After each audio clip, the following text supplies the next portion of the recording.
A very good morning to all of you. In today's class, we are going to discuss about the remaining part of transportation in plant. तो वो आज के class के अंदर हम discuss करेंगे. तो लास्ट क्लास के अंदर हमने प्लाज्मोलिसिस एंड इम्बाइबेशन क्या होता है ये सारा कुछ हमने डिस्कस कर दिया था. आज की क्लास के अंदर ये कुछ 10-20 मिनट का क्लास होगा एंड इसके अंदर जो रिमेनिंग पार्ट है transportation in plant which is very important if you are studying plant physiology, तो वो हम डिस्कस करेंगे. सबसे पहले क्या होता है ट्रांसपिरेशन. ट्रांसपिरेशन का मतलब है वाटर का लॉस होना, द लॉस ऑफ वाटर. अब ये डिपेंड करता है किस फॉर्म में हो. अगर वाटर का loss in the form of vapour हो रहा है तो इसे हम कहते हैं ट्रांसपायरेशन. और ये जो वेपर आता है वो निकलता है, it comes from the areolar part of the plants like leaves. ठीक है. एंड सबसे मिनिमम ट्रांसपिरेशन किस में होता है, वो होता है सेक्युलेंट 05 जो कि डेजर्ट एरिया में प्रेजेंट होते हैं जो प्लांट. एंड मैक्सिमम ट्रांसपिरेशन जो वाटर का लॉस होता है इन केस ऑफ मीसोफाइट्स. तो बहुत सारे टाइप्स के ट्रांसपिरेशन होते हैं, जैसे स्टोमेटल ट्रांसपिरेशन होता है जो कि 50 to 97% वाटर लॉस करवाता है. क्यूटिकुलर ट्रांसपिरेशन होता है जो क्यूटिकल्स के थ्रू होता है. लेंटिकुलर ट्रांसपिरेशन होता है, बार्क ट्रांसपिरेशन होता है. इस तरीके के वाटर लॉस होते हैं. नेक्स्ट हम बात करेंगे विच is very important, that is the structure of stomata. Structure of stomata जो है वो डिपेंड करता है कि प्लांट डाइकोट है या मोनोकोट है. अगर हम मोनोकोट की बात करें तो सीधा क्वेश्चन बनता है कि मोनोकोट के केस में जो स्ट्रक्चर है स्टोमेटा का वो डम्बल शेप होता है. डाइकोट प्लांट के केस में क्या होता है, सबसे पहले ये अपर्चर है, ये गैप है स्टोमेटा का. ये जो है कवर करता है surrounded by the 2 specialised epidermal cell जिसे गार्ड सेल कहते हैं. जिसमें ये स्पेशलाइज्ड क्यों है, क्योंकि इसके अंदर क्या है क्लोरोप्लास्ट प्रेजेंट है. एंड फर्दर इस गार्ड सेल को कवर करता है 2 सब्सिडरी सेल. ये हो गया.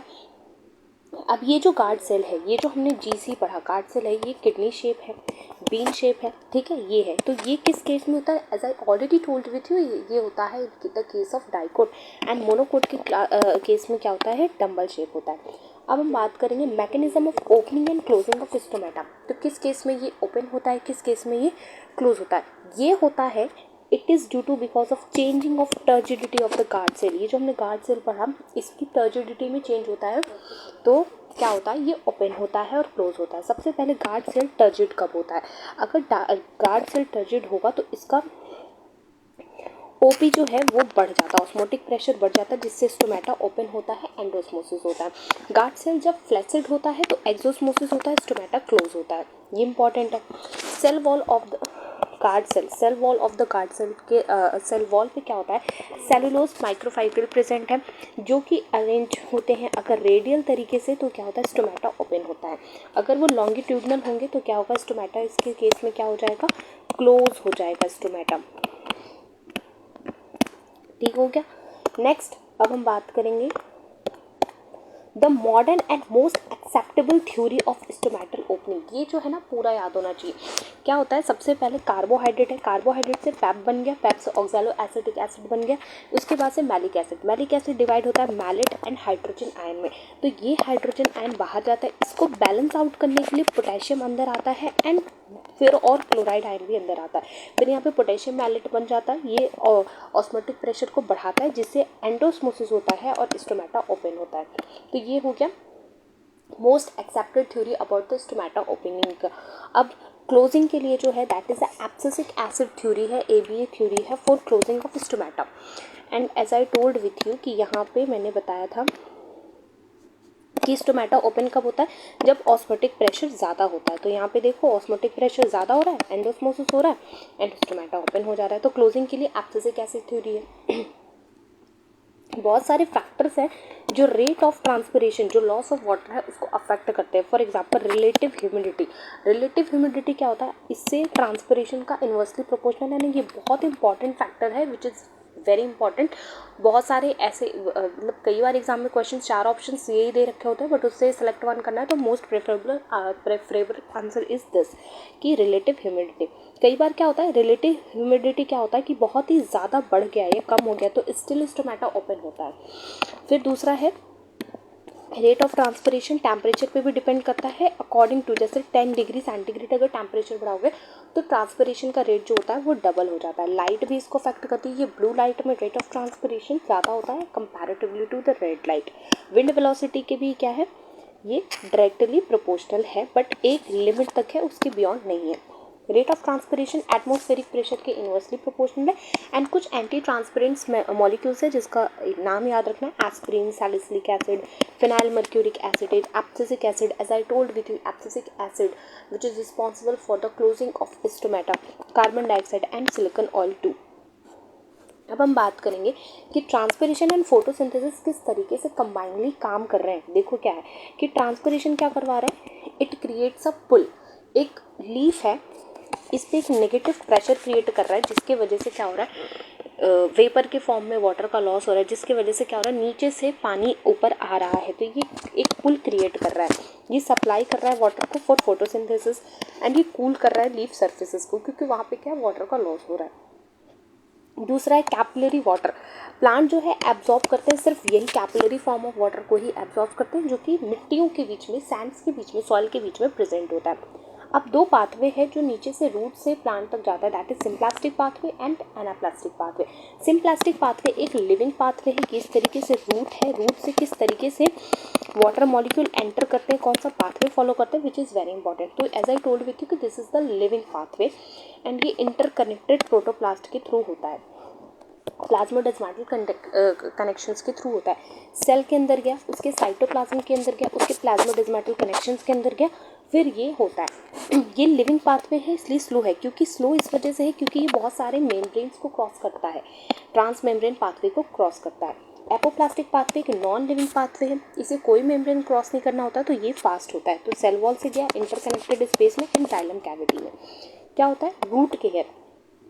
सिम्प्लास्टिक एंड एपोप्लास्टिक, सबसे पहले क्या है, एपिडर्मिस जो रूट का बाहर का है, फिर कॉर्टेक्स आया, फिर ये कॉर्टेक्स आया, एंड कॉर्टेक्स के बाद एंडोडर्मिस। तो यहाँ तक तो पाथवे या तो दोनों हो सकते हैं, सिम्प्लास्टिक एपोप्लास्टिक, लेकिन एंडोडर्मिस से जाइलम तक सिर्फ जा सकता है symplastic pathway. Only symplastic pathway he further proceed on कर सकता है, क्योंकि यहाँ पे कैस्पेरियन स्ट्रिप्स प्रेजेंट होती है which is present on endodermis. Okay, तो एपोप्लास्टिक एक नॉन लिविंग पाथवे, इसे कोई मेम्ब्रेन क्रॉस नहीं करना पड़ता है, तो ये क्या है, एक फास्ट पाथवे है, and most of the water इसी के थ्रू ट्रांसपोर्ट होते हैं। Mechanism of ascent of SAP, मतलब क्या होता है, कुल मिला के पानी ऊपर जाना। तो ये जो पानी जा रहा है ऊपर, अगेंस्ट द ग्रेविटेशनल फोर्स हो रहा है। इस पे एक बहुत ही फेमस थ्योरी है, that is cohesion tension adhesion theory, ये जो दिया है डिक्सन एंड जॉली साइंटिस्ट का नाम, विच इज़ वेरी इंपॉर्टेंट।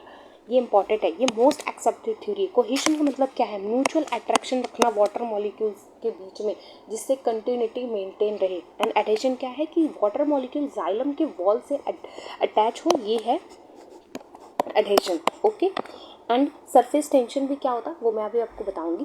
कोहेशन का क्या रोल होता है, कोहेशन का रोल होता है कि maintain continuous water column, maintain water column की जो वाटर नीचे एंटी ग्रेविटेशनल फोर्स के थ्रू जा रहा है उसे मेंटेन करे। एडहेशन जो होता है कि जाइलम के जो वॉल है और जो वाटर का अटैचमेंट जो है वो है अपवर्ड मूवमेंट में वो जाते रहे इस तरीके से अटैच होकर के।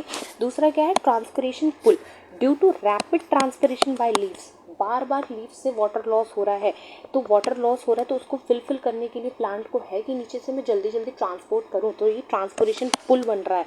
तो ये बहुत ही इंपॉर्टेंट है, और सबसे ज़्यादा वाटर का जो है ट्रांसपोर्टेशन जो होता है वो इसी के थ्रू होता है। तो इसीलिए cohesion, adhesion and surface tension theory बहुत ही इंपॉर्टेंट है।